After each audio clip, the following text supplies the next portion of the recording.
This tutorial will review some of the features that students can utilize while in a Google Meets meeting. First, they need to enter the meeting.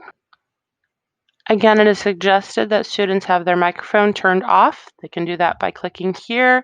They can also click it on the next screen once they've joined, but it is suggested for students who are entering a large group Google Meets to have their microphone already turned off.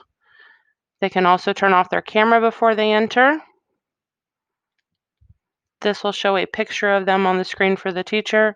However, most teachers will require to be able to see students' faces to make those connections and know which student is which. Then to join the meeting, you're going to hit join now.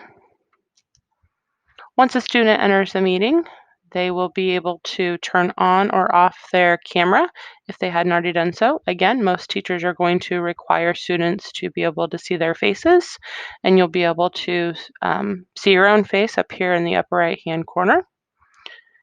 You may also, if you haven't already, need to turn off your microphone. You can do that by clicking the button here.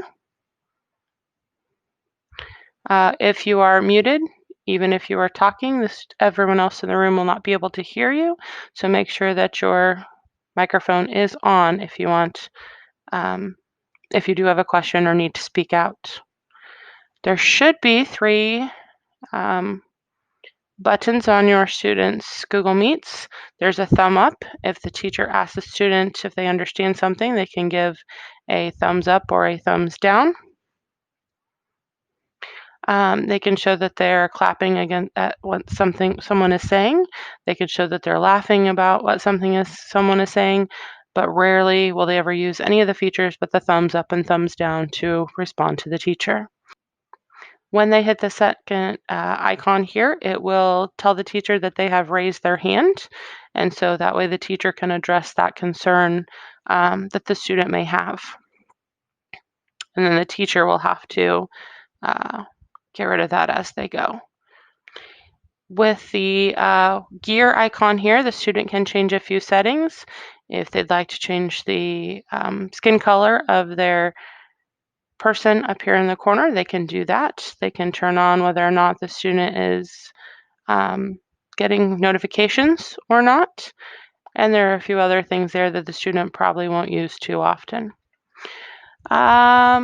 Another feature that the student has is that if the teacher asks them to show their screen so the teacher can help them work through, say, a math problem or whatnot, they need to hover down here towards the bottom, and there will be a thing that says Present Now.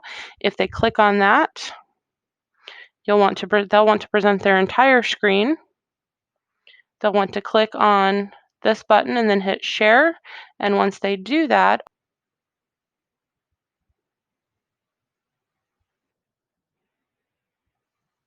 although they won't be able to see what they're presenting to the teacher, whatever tab they click to over here would be what the teacher would see on their screen as well. So that makes it nice if they have a question on a specific assignment.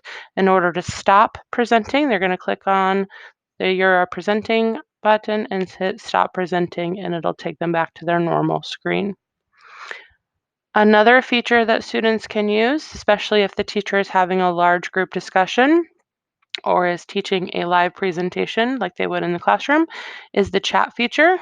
If you click on the chat feature, you can send a message.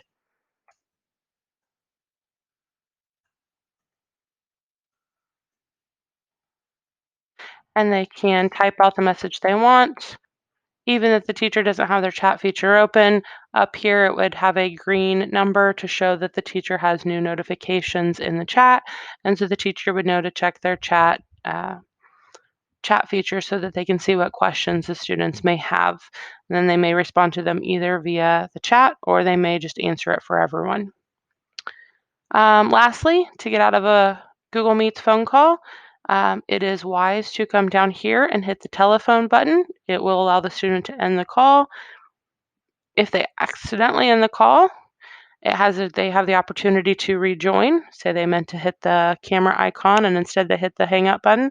They have the choice to rejoin quickly, or they can return back to the home screen in case they have another Google Meets coming up shortly thereafter. That concludes this tutorial on the features of Google Meets.